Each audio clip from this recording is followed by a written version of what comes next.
Hey guys, welcome back to another video, and this will be on the Saudi Arabian Grand Prix. I'm just going to do a review of the whole race. I'm going to talk about some key points that come out from this race, because to be fair, the race itself didn't have much going on, but a lot of controversial topics have come to light because of this race, so let's get into it. But quickly, before I do that, remember to like and subscribe. I've got a Twitter account now, which is called ZachF1_. I'll link it in the bio and the comments, because basically I realised last week, especially when Charles Leclerc had that 10th place grid penalty, where there's some things I just can't talk about in a video because it's not enough to make a 5-10 minute video on. But I need somewhere to tell you guys what's happening if anyone misses it. So I think if anything like that happens, I'll be posting it on Twitter, and I'll also just be doing my normal comments about what's going on in the F1 world itself. But yeah, let's get on to the video. First off, I'm going to go through the whole race and say all the highlights that happened. So first off, even before the race started, there was controversy as Alonso was 2 left on his grid starting position, which apparently meant that he got a better start, meaning he got a 5-place grid penalty. Then, into the first corner, Alonso overtook Perez and took the lead of the race. Piastri got damage from Hamilton at the start. Leclerc and Verstappen gained places as well on the first lap, and by the end of it, they were P9 and P12.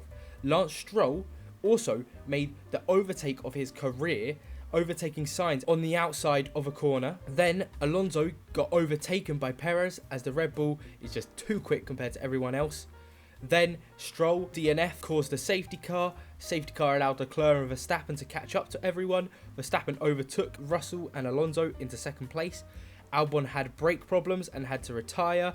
Verstappen had gearbox problems, meaning he could not push his Red Bull to overtake Perez. Nothing was happening in the race, so they showed the battle for 14th. The podium finishes was Perez, Verstappen and Alonso, but Alonso got given a penalty for serving his penalty incorrectly, and the 3rd place was then given to Russell. But then later, Alonso got given the 3rd place reinstated. And now I'm quickly going to go through the pecking order in the race. Perez, Verstappen, Alonso, Russell, Hamilton, Sainz, Leclerc, Ocon, Gasly, Magnussen, Tsunoda, Hülkenberg, Guan Yu, De Vries, Piastri, Sargent, Norris, Bottas, and DNFs, Albon and Stroll. So now, after this result, I've got a few things to talk about. And the first thing is the safety car being deployed, being controversial to some people. I think this is just ridiculous.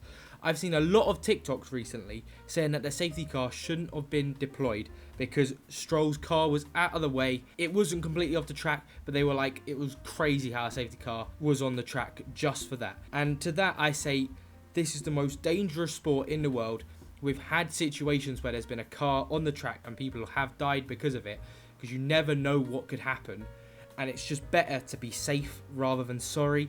So I think there isn't even a conversation to be had about this. A safety car every day of the week if there's ever a car on track that's stopped. I don't care how far off the track it is, until that's off the track, safety car deployed. Then on to the next thing I'd want to talk about, which is a bit more uplifting, which is Ferrari versus Aston Martin and Mercedes.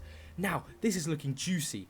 Now, of course, I would prefer if this was for race wins and the Constructors' Championship and the drivers, because imagine 6 drivers going at it for the Drivers' Championship would be elite, man. It'd be like F1 2010. But at the same time, having them compete for 3rd to 8th, really excited because anyone could get a podium on any of these cars. We haven't had that for such a long time, where 4 teams have been strong enough to be in contention for podiums and wins. So really excited to see what happens over the season with those 3 cars, and really hoping that they have a long scrap for 2nd in the Constructors. And maybe Red Bull could slow down just a little bit, so that it maybe be 4 cars fighting each other.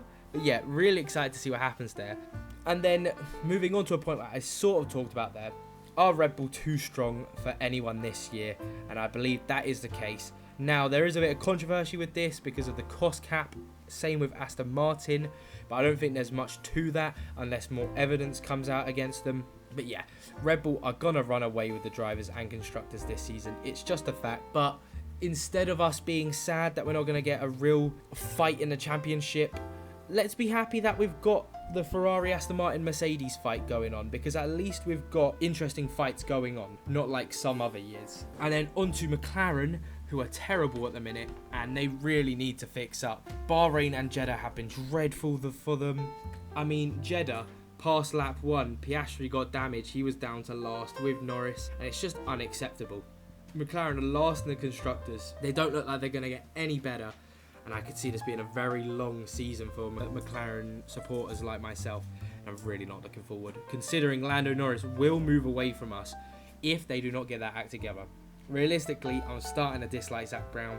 No one really likes him, and I can see why. Comment down below if you think McLaren will get better, but I think we're becoming another Williams, and I'm really scared because everyone said Williams would bounce back, and it's almost been 10 years since they've had a good car. Pray to the gods that that does not happen. But then, on to another serious conversation to be had. Are penalties getting too strict now in Formula 1? We've seen it with Ocon in Bahrain, where he got a penalty, served it, got a penalty for serving it wrong, and then got another penalty on top of that penalty, and it was just ridiculous at that point. It was just adding insult to injury. There was just no need for it. And then again, we saw it at Jeddah with Alonso, got the 5-second penalty.